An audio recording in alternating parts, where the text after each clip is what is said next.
शिव शंकर भगवान की जय, उमापति महादेव की जय, गणपति महाराज की जय। ओम नमः शिवाय। ब्रह्मा जी बोले कि हे नारद, गणपति जी के जन्म से सभी को प्रसन्नता हुआ और सभी भगवान शिव जी के द्वार पर भारी उत्सव का आयोजन देखने के लिए पधारे और वहां माता गिरजा, भगवान शिव जी एवं सर्व परिवार रत्न जड़ित सिंहासन पर विराजमान था। वहां पर दाहिने ओर भगवान विष्णु जी तथा बाईं ओर ब्रह्मा यानी मैं विराजमान था। विष्णु जी के पास अर्ध चंद्रमा, दिक्पति, धर्मराज आदि अपने अपने स्थान पर विराजमान थे। नृत्य गान का समारोह आरंभ हो गया था। उस समय वेद, पुराण, आगम, निगम ने शिव जी की स्तुति की तथा बाजे बजने लगे। उसी समय सूर्य के पुत्र भगवान शनिश्चर जी गणपति को देखने के लिए भगवान शिव जी के द्वार पर पधारे। शिव, विष्णु, ब्रह्मा, धर्मराज तथा चंद्रमा की स्तुति कर उनसे आज्ञा ले शनिश्चर भगवान मंदिर के अंदर पधारे। प्रथम द्वार पर जब गए तो उनको द्वारपालों ने रोक लिया और कहा कि आप अंदर नहीं जा सकते। उस पर भगवान शनिश्चर जी ने द्वारपालों से कहा कि हे द्वारपाल, आप हमें मत रोकिए, हम उस लड़की को देखना चाहते हैं। द्वारपालों ने उत्तर दिया कि हे शनिश्चर जी, हम आपको माता गिरजा जी की आज्ञा के बिना आपको अंदर जाने नहीं देंगे। उस पर एक द्वारपाल अंदर गया और माता गिरजा जी से आज्ञा लेकर पुनः आया और माता गिरजा जी ने उन्हें आज्ञा दिया कि आप आकर हमारे पुत्र को देखिए। उस समय शनिश्चर जी अंदर गए और कुछ समय के पश्चात वे अंदर माता गिरजा जी के शरण में पहुंच गए और वहां माता गिरजा जी का बहुत प्रकार से स्तुति किया और तिरछी नजर से भगवान शनिश्चर सिर झुकाकर उस पुत्र को देख रहे हैं। उस पर माता गिरजा जी ने उन्हें आशीर्वाद देते हुए कहा कि हे शनिश्चर, ऐसा कौन सा बात है कि जो आप मेरे इस लड़के को अच्छी तरह नहीं देखते? क्या तुमको हमारा पुत्र अच्छा नहीं लगा या आपको उत्सव में खलल दिख रहा है? उस पर भगवान शनिश्चर जी ने गिरजा जी के यह वचन सुनकर कहा कि हे माता, भाग्य अत्यंत बलवान है। सब मनुष्य संस्कार के अधीन रहता है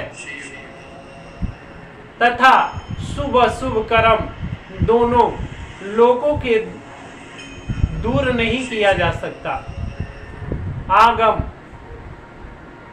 निगम, जन्म, मरण, स्वर्ग, नरक, आकाश, पाताल, देवता, मनुष्य, धन की पूर्णता, दरिद्रता, कुल, अकुल, पुत्रहीन, सपुत्र आदि सब भाग्य का ही व्यवहार होता है और सभी भाग्य के द्वारा ही मिलता है और बिछुड़ता है। इसी प्रकार हम भी अपने भाग्य के द्वारा आधे देखने वाले हो गए हैं। हम जिस कारण ऊपर दृष्टि नहीं कर सकते उसकी आप कथा सुनिए। यद्यपि वह कथा इस योग्य नहीं है कि ढिठाई से सुनाई जाए,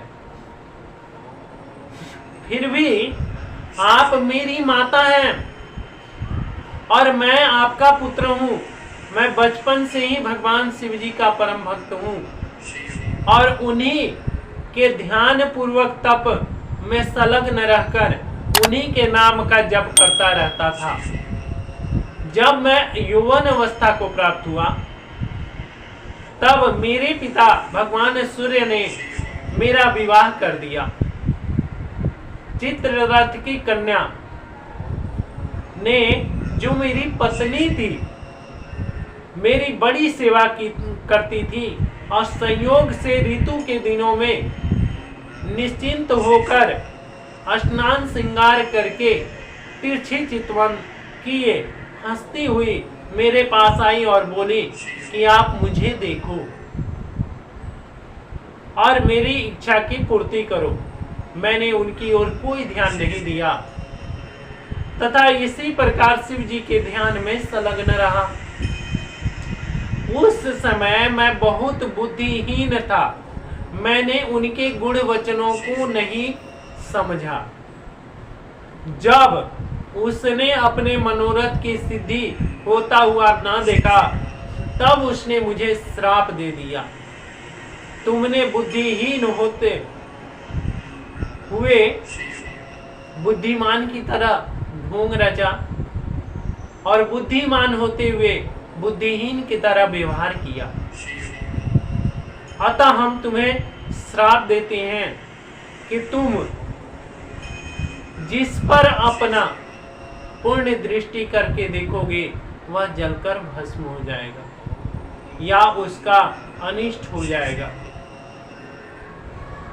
और तुम्हारा देखना कभी भी शुभ नहीं होगा। तुम जिसको अपने नेत्रों से अच्छी तरह देखोगे वह जड़ मूल से जलकर भस्म हो जाएगा। यह कहकर वह मेरे पास खड़ी रही। तब मैंने शिव जी का ध्यान छोड़कर उसे उत्तर देते हुए कहा कि हे प्रिय, मैं ऐसे श्राप को सहन नहीं कर सकता।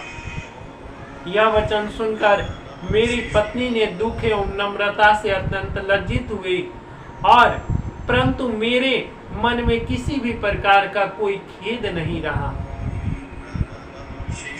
मैंने वह श्राप धारण कर लिया।